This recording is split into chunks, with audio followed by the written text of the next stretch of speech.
북한이 우리 주적입니까? 주적? 그런 규정은 대통령으로서는 할 일이 아니라고 생각합니다. 아니, 문 후보님께서 지금 대통령 벌써 되셨습니까? 그렇게 강요하지 마시죠. 왜냐하면 강요가 아니라 우리 아직도 국민의당의 당론은 4대 반대 아닙니까? 저희들은 전부 이제 대선 후보 중심으로 움직입니다. 설거지가 여성의 몫이라고 했습니다. 여성을 종으로 만드는 것이 스트롱맨인가 보죠? 유승민 후보는 꼭 하는 짓이 이정희 같아. 아니, 말 바꾸시는 거 보니까 스트롱맨이 아니라 나이롱맨이시네요. 나이롱맨. 국민을 적폐 세력이라고 말을 하고 있다. 국민을 적폐 세력이라고 이렇게 제 이야기를 오독해서 이야기하는 것이야말로 국민을 모욕하는 것입니다. 예, 어제 토론 여러분 어떻게 보셨습니까? 청취자 문자 벌써 들어오는데요. 1616님은 근데 스탠딩 토론 괜찮았던 것 같습니다. 예상치 않게 후보들의 본성, 임기응변력 이런 거 볼 수 있어서 좋았다 하시는 분이 있는가 하면 윤관용님은 산만 토론이었다. 이렇게 의견들 들어오는데 의견들 받으면서 오늘 진행을 하죠. 지난 첫 번째 TV 토론 후에도 저희가 토론에서 못다한 이야기 나눠봤는데 오늘도 같은 자리를 마련했습니다. 5명 후보 측을 모두 모실 여건은 안 돼서요. 지지율상 상위 2명의 후보 문재인, 안철수, 문재인 양측을 초대했습니다. 먼저 민주당 선대위의 전병헌 전략본부장님 어서 오십시오. 여보세요? 예, 전병헌 본부장님. 네. 일단 어제 토론 촌평이자 총평 어떻게 보셨어요? 예, 질문과 발언 시간을 합쳐서 시간 총량제를 하는 것은 어제처럼 사실 어제 4명의 후보가 문 후보 한 분을 놓고 집중적으로 공격을 하는 4대1의 구조인데, 예. 그런 4대1의 집중적인 공격을 받다 보니까 답변의 시간을 모두 써버릴 수밖에 없고, 그렇게 해서, 제대로 된 질문조차 할 수가 없는 그런 이상한 토론 구조였던 것 같습니다. 역시 발언 총량대 질문과 답변 모두 합해서, 네. 토론을 진행하는 방식은 1대1 토론에서나 가능한 것이지 이런 5명이 모여서 하는 방식은 좀 부적절하지 않는가 생각하고요. 그럼에도 불구하고 어찌됐든 계속적으로 시종일관 색깔론이 난무하고 생산적인 집중적인 정책 토론이 좀 부족했던 것이 아쉽긴 하지만 어찌됐든 저희 입장에서는 4명의 집중적인 견제와 공격을 당하는 속에서도 침착하게 잘 대응을 해서 역시 리딩 후보 원톱 후보로서의 안정감을 보여주었고 그리고 어떤 위기 속에서도 침착하고 차분하게 위기 관리를 할 수 있다라는 그런 리더십을 충분히 보여주는 데는 좀 성과가 있었지 않는가 이런 판단이 드네요. 침착하고 차분하게 4명의 공격을 다 받아냈다, 이겨냈다 이런 평가를 지금 당에서 하고 계세요. 예. 국민의당 김영환 본부장님 나와 계시죠? 네. 어서 오십시오. 김영환 본부장님은 어제 토론 보신 소감, 총평 어떠십니까? 예. 역시 스탠딩으로 했고요. 써준 언고 없이 하게 되니까 매너라든지 실력이라든지 인격이라든지 민낯을 보게 된 민낯을 그런 토론이었다고 생각하고요. 지난번에 저희는 좀 미흡했기 때문에 이번에는 그냥 판정승 정도 하면 되겠다고 생각했는데 문재인 후보께서 완전히 무너져서 TKO 승을 거둔 것 같습니다. 문재인 후보가 완전히 무너졌다고 보세요?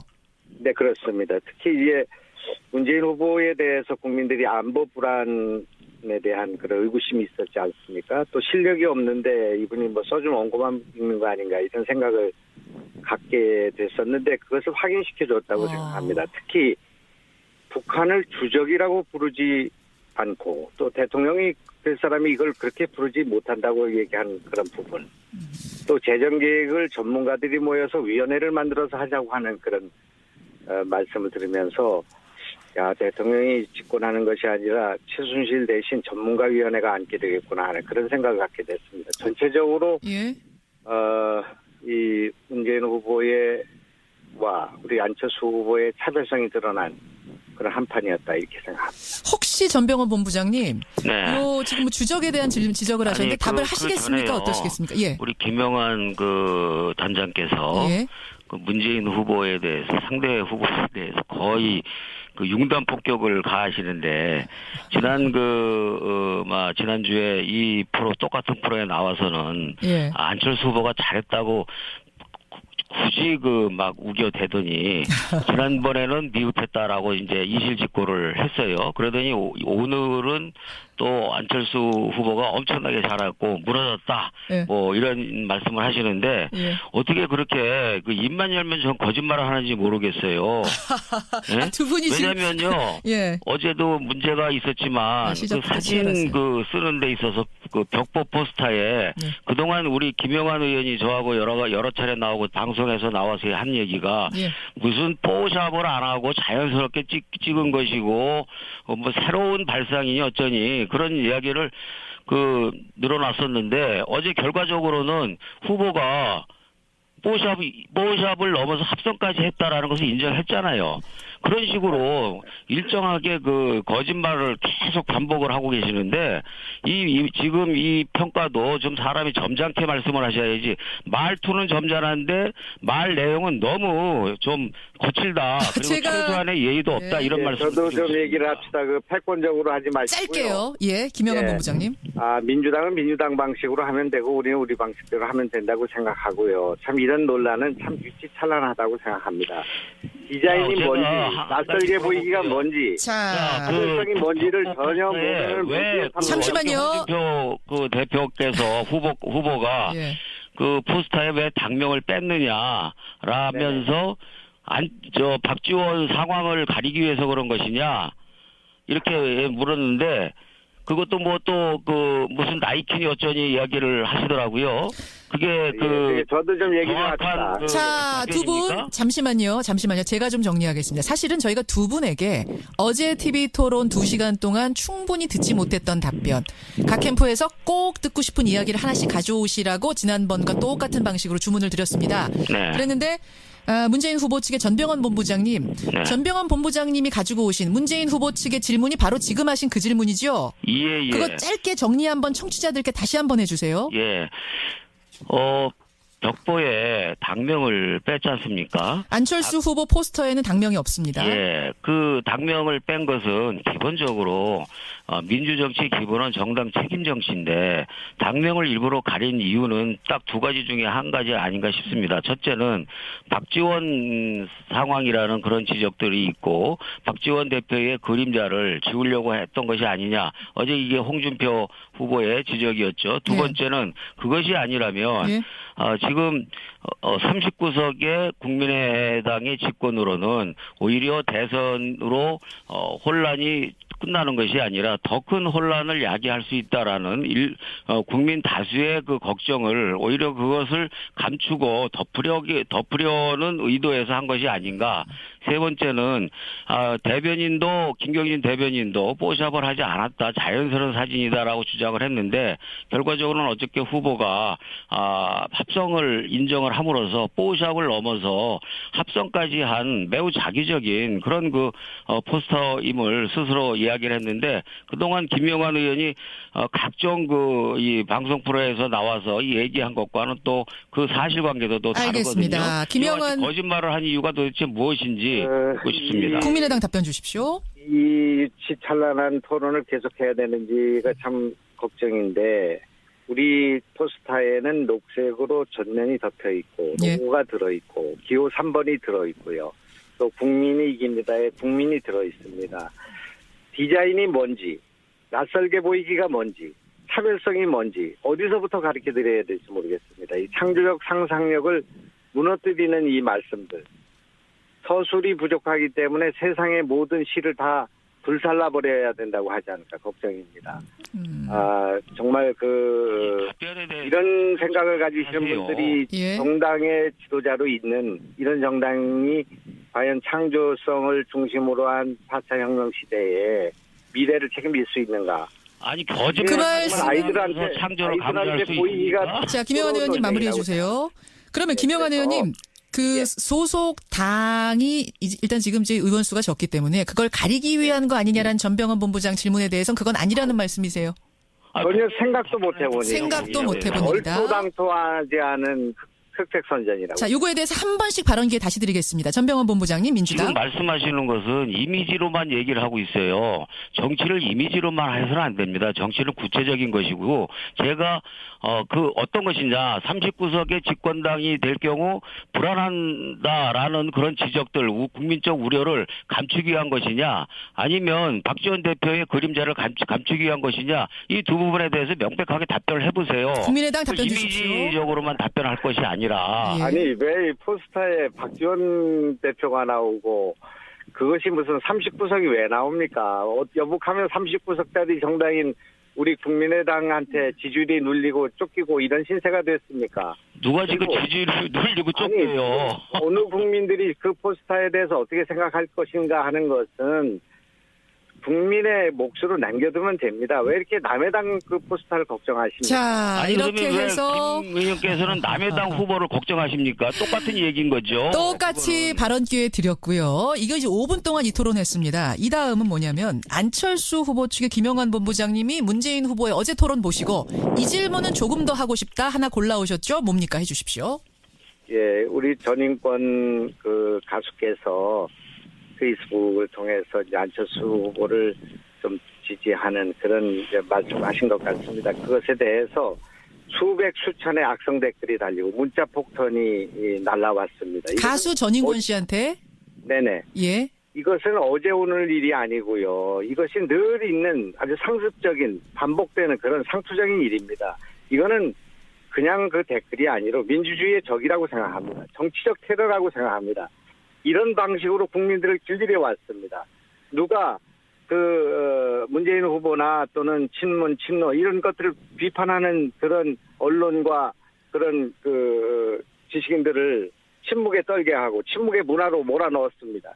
이것이 과거 정권들, 권위주의 정권들이 해왔던 그런 블랙리스트와 뭐가 다른 것입니까? 이 모든 문자 폭탄의 어머니는 진영론 위에 서 있고 나는 진리고 우리를 지지하는 것은 정의다 하는 이분법 위에 서 있습니다. 이건 분열에 놀리고 적폐 중에 적폐라고 생각합니다. 자, 민주당 답변 주십시오. 전인권 씨가 이거 지금 청취자들 모르는 분들이 계실 텐데 가수 전인권 씨가 안철수 후보를 스티브 잡스에 비유하는 발언을 기자간담회에서 했죠. 그 후에 문자 폭탄을 받았다. 뭐 이런 얘기인 겁니다. 예.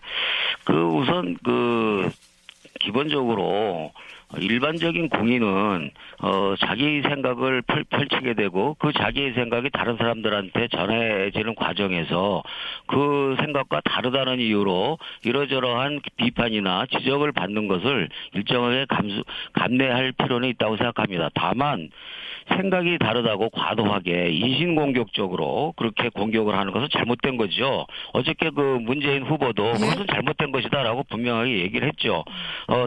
여기서 저희들이 인식에 좀 한심함을 느끼는 것은 다양한 지지자들이 있다 보니까 이런 사람도 있고 저런 사람도 있는 것인데 이런 사람들 중에서 과도하게 인신공격을 하고 또 과도하게 지적을 하는 그런 문제에 대해서 잘못됐다고 지적을 했는데도 불구하고 전체 지지자가 다 마치 그런 것처럼 이렇게 매도하고 하는 것이야말로 전형적인 흑색선전의 논리다라는 말씀을 드리고요. 참고로 제가 김 의원님은 안 당할지 모르겠지만 우리 쪽에서도 안철수 지지자로부터 그런 지적과 공격을 받고 있습니다. 그러나 그걸 감내하고 있는 것이죠. 지지자들 모두를 다 마치 이성을 벗어난 사람들처럼 그렇게 매도하고 몰아가는 것은 그것도 양식에서 좀 벗어난 일이죠. 자, 참으로 유치한 지적이라고 생각합니다. 아까와 똑같이 한 번씩 발언 기회 드리겠습니다. 김영환 의원님. 우선 이런 일이 당내 경선에서도 있었고요. 이거 박영선 의원이 말씀하신 거지만 이랬을 때 문재인 대표가 어제처럼 사과를 했어야 됩니다. 그리고 자제를 시켰어야 되는데 이것은 그저 있을 수 있는 양념이다. 이렇게 표현을 함으로써 이걸 조장하는 그런 말씀을 하셨기 때문에 이건 문제라고 생각하고 여북하면 경쟁자인 안희정 후보께서 이 사람을 질리게 하고 정 떨어지게 한다. 이런 표현을 썼습니다. 그러니까 같은 당의 그 유력한 대선 후보가 그런 두려움을 느끼고 그런 정이 떨어지고 질리게 하는 그런 행태와 문화가 있는데 일반 국민들은 어떻겠습니까? 간이 작은 사람들 그리고 그냥 아주 평범한 사람들은 비판이 봉쇄되는 것입니다. 이런 것이야말로 민주주의의 적이라고 생각합니다. 다양한 지지자들이다라는 것에 대해서 김영환 다 공개된 그 정치적 입장을 갖고 예. 있는 공인들이 그러한 일을 당하거나 또는 그러한 그 문제를 제기를 하고 있는 것인데 마치 모든 국민들을 상대로 그렇게 하는 것처럼 하는 것도 잘못된 것이고 다시 한번 말씀드리지만 문 후보가 그러한 일들이 잘했다라고 이야기한 적이 한 번도 없습니다. 잘못됐다고 얘기를 했고 아마 양념 때문에 지금 말씀하시는 것 양념 같아요. 발언도 당내에서 그 당인들끼리 당의 동지들끼리 경선을 하다 보면 서로 입장이 다른 당원들끼리 다투기도 하고 또 논쟁이나 언쟁을 하기도 하고 하는 네. 것인데 그런 정도는 서로 우리가 양해하고 감내해야 되지 않느냐라는 취지로 이야기를 하신 것이고 그 부분에 대해서도 다시 한번 정색을 하고 그와 같은 잘못되고 지나친 그런 인신공격은 바람직스럽지 않다라는 알겠습니다. 말씀을 드렸죠. 그러나 지지자들이나 자, 그리고 그런 뭐니 하는 사람들이 두 분 제가 발언 기회를 똑같이 드려야 하기 때문에 지금 할 수 없이 여기까지 듣고 아마 여기까지만 들어도 청취자들께서 나름대로 판단을 하시리라 생각을 합니다. 제가 여기서 끊은 이유는 네, 청취자 질문을 짧게라도 좀 하고 가고 싶어서 그래요. 네, 그러세요. 이 답변도 좀 짧게 주십시오. 먼저 민주당 전병헌 본부장님, 예. 청취자 손지원님이 네. 조승희 님도 질문, 주적에 관한 질문 주셨어요. 네. 주적도 모르는 후보가 어찌 국군 통수를 한답니까? 이 질문 네. 답변 짧게 주십시오. 예, 주적을 잘 알고 있죠. 그리고 그 주적을 규정하고 있는 것이 국방 문서고 국방 백서라는 것을 잘 알고 있는데 다만 이 국방부 대통령이 지휘하고 있는 주관 부서가 예. 주적이라고 한 것은 대통령도 인식을 같이 하고 있는 것이죠. 다만 대통령이라는 자리는 어떤 그 외교적인 문제나 안보적인 문제에서 입장을 명료하게 했을 때 나중에 그런 것들이 꼬투리가 되어서 대화나 협상에 장애가 될 수 있기 때문에 서로 간에 경도되고 악화될 수 있는 문제들은 최소화하면서 나중에 그 대화나 협상을 할 때 최대한의 탄력적인 여지를 만들어 놓자라는 그런 취지인 것이고 알겠습니다. 당연히 그것은 너무나도 상식적인 이야기인 것이죠. 청취자 3131님은 국민의당 안철수 후보에게 이런 질문 주셨어요. 어제 햇볕 정책과 대북 송금에 대해서 좀 애매한 답을 주셨다. 공과 과가 다 있다는. 이게 무슨 의미인가? 애매모호하다. 설명 주십시오. 네, 햇볕 정책이 대화로 또 한반도를 평화의 그런 한반도로 만들어야 된다는 노력과 그 취지, 그 지향이 옳았고 그동안에 많은 성과가 있었습니다. 남북 간에 여러 가지 경협이 진행됐고요.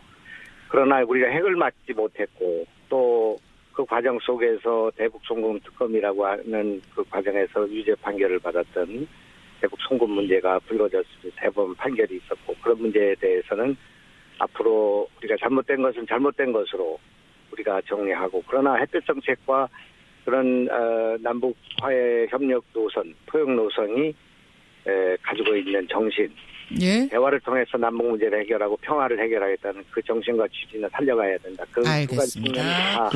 자, 이건 이제 토론 상황은 아니고요. 전병헌 본부장님 죄송합니다. 주적 문제에 대해서 한 말씀만 더 드리면 지금 사실 주적이다라고 말해버리는 건 쉽습니다. 그러나 그 국가 지도자로서 또 책임 있는 전병헌 본부장님 정치인으로서 이 한반도의 평화와 국익을 전화를 일단 끊은 후에 저희가 듣고 2부에 전달하는 것으로 하죠. 생방송의 상황 이해해 주시라 믿고 오늘 두 분과 함께 이야기 나눴습니다. 전병헌 본부장, 김영환 본부장이었습니다. 환 본부장이었습니다. 위원회를 만들어서 하자고 하는 그런 말씀을 들으면서 대통령이 집권하는 것이 아니라 최순실 대신 전문가위원회가 앉게 되겠구나 하는 그런 생각을 갖게 됐습니다. 전체적으로 이 문재인 후보와 우리 안철수 후보의 차별성이 드러난 그런 한판이었다 이렇게 생각합니다. 혹시 전병헌 본부장님, 네. 지금 주적에 대한 지적을 하셨는데 답을 하시겠습니까? 어떠시겠습니까? 예. 우리 김영환 그 단장께서 그 문재인 후보에 대해서 상대 후보에 대해서 거의 그 융단 폭격을 가하시는데 지난주에 이 똑같은 프로에 나와서는 안철수 후보가 잘했다고 굳이 막 우겨대더니 지난번에는 미흡했다라고 이제 이실직고를 했어요. 그러더니 오늘은 또 안철수 후보가 엄청나게 잘했고 무너졌다. 예. 뭐 이런 말씀을 하시는데 예. 어떻게 그렇게 입만 열면 전 거짓말을 하는지 모르겠어요. 예? 두 분이 지금 왜냐면요. 예. 국민의당 김영환 본부장님 나와 계시죠? 네. 어서 오십시오. 김영환 본부장님은 어제 토론 보신 소감, 총평 어떠십니까? 예. 역시 스탠딩으로 했고요. 네. 또 써준 언고 없이 하게 되니까 매너라든지 실력이라든지 인격이라든지 민낯을 보게 된 그런 민낯을. 토론이었다고 생각하고요. 지난번에 저희는 좀 미흡했기 때문에 예. 이번에는 그냥 판정승 정도 하면 되겠다고 생각했는데 예. 문재인 후보께서 완전히 무너져서 TKO 승을 거둔 것 같습니다. 문재인 후보가 완전히 무너졌다고 보세요. 네, 그렇습니다. 특히 이제 문재인 후보에 대해서 국민들이 안보 불안에 대한 그런 의구심이 있었지 않습니까? 또 실력이 없는데 이분이 써준 원고만 읽는 거 아닌가 이런 생각을 갖게 됐었는데 그것을 확인시켜줬다고 생각합니다. 특히 북한을 주적이라고 부르지 않고 또 대통령이 될 사람이 이걸 그렇게 부르지 못한다고 얘기한 그런 부분. 또 재정 계획을 전문가들이 모여서 의견들 들어오는데 의견들 받으면서 오늘 진행을 하죠. 지난 첫 번째 TV 토론 후에도 저희가 토론에서 못다한 이야기 나눠봤는데 오늘도 같은 자리를 마련했습니다. 5명 후보 측을 모두 모실 여건은 안 돼서요. 지지율상 상위 2명의 후보 문재인, 안철수, 문재인 양측을 초대했습니다. 먼저 민주당 선대위의 전병헌 전략본부장님 어서 오십시오. 여보세요? 예, 전병헌 본부장님. 네. 일단 어제 토론 촌평이자 총평 어떻게 보셨어요? 예, 질문과 발언 시간을 합쳐서 시간 총량제를 하는 것은 어제처럼 사실 어제 4명의 후보가 문 후보 한 분을 놓고 집중적으로 공격을 하는 4대1의 구조인데, 예. 그런 4대1의 집중적인 공격을 받다 보니까 답변의 시간을 모두 써버릴 수밖에 없고, 그렇게 해서 제대로 된 질문조차 할 수가 없는 그런 이상한 토론 구조였던 것 같습니다. 역시 발언 총량대 질문과 답변 모두 합해서, 네. 토론을 진행하는 방식은 1대1 토론에서나 가능한 것이지 어허. 이런 5명이 모여서 하는 방식은 좀 부적절하지 않는가 생각하고요. 그럼에도 불구하고 어찌됐든 계속적으로 시정일관 색깔론이 난무하고 생산적인 집중적인 정책 토론이 좀 부족했던 것이 아쉽긴 하지만 예. 어찌됐든 저희 입장에서는 4명의 집중적인 견제와 공격을 당하는 속에서도 침착하게 잘 대응을 해서 역시 리딩 후보 원톱 후보로서의 안정감을 보여주었고 그리고 어떤 위기 속에서도 침착하고 차분하게 위기 관리를 할 수 있다라는 그런 리더십을 충분히 보여주는 데는 좀 성과가 있었지 않는가 이런 판단이 드네요. 침착하고 차분하게 4명의 공격을 다 받아냈다, 이겨냈다 이런 평가를 지금 당에서 하고 계세요? 북한이 우리 주적입니까? 주적? 그런 규정은 대통령으로서는 할 일이 아니라고 생각합니다. 아니, 문 후보님께서 지금 대통령 벌써 되셨습니까? 그렇게 강요하지 마시죠. 왜냐하면 강요가 아니라 아직도 국민의당의 당론은 4대 반대 아닙니까? 저희들은 전부 이제 대선 후보 중심으로 움직입니다. 설거지가 여성의 몫이라고 했습니다. 여성을 종으로 만드는 것이 스트롱맨인가 보죠? 유승민 후보는 꼭 하는 짓이 이정희 같아. 아니 말 바꾸시는 거 보니까 스트롱맨이 말을 아니라 바꾸는 게 나이롱맨이시네요. 아니고. 나이롱맨. 국민을 적폐 세력이라고 말을 하고 있다. 국민을 적폐 세력이라고 이렇게 제 이야기를 오독해서 이야기하는 것이야말로 국민을 모욕하는 것입니다. 예, 어제 토론 여러분 어떻게 보셨습니까? 청취자 문자 벌써 들어오는데요. 1616님은 근데 스탠딩 토론 괜찮았던 것 같습니다. 예상치 않게 후보들의 본성, 임기응변력 이런 거 볼 수 있어서 좋았다 하시는 분이 있는가 하면 윤관용님은 산만 토론이었다 이렇게